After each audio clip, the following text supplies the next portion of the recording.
हाय पिलाने आज आम गोटे गप शुणा गपटर ना हूँ सिंहर भाग। गोटे जंगल में दले गधिया भालू और बिलुआ स्थिर कले जे सेमाने शिकार सिंह राजा को साहाय्य करेंगे। सेमाने भाविले सिंह शिकार को हत्या करिवो आउ सेमाने बिना चेष्टा सेमानकर भाग पाइजिबे।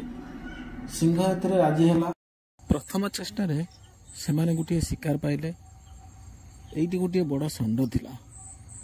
एमाने समस्ते 3 जण जाक चारि पाखे घेरिले आ सिंह थिबा गुंफा आड़े घौड़ाई नेले। सेमाने सिंह गुंफारे पहुंची गले, षंड को घेरी गले। सिंह गोटे थर पंजा मारी ताकू मारिदेला।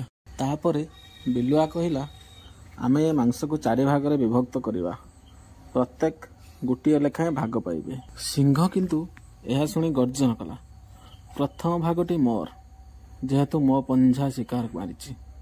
द्वितीय भागटी तुम मुखियार, तृतीय भागटी मो छुआंकर, आ चतुर्थ भागटी जे मो सहित लड़ी जितिबो तार हेबो।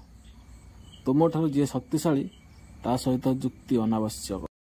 जदि गपटी भल लागिला आपण मानगो ताले लाइक करंतु एवं शेयर करंतु एवं एई भली आहुर मध्य अनेक गप सुनिया पाए चैनल को सब्सक्राइब करंतु।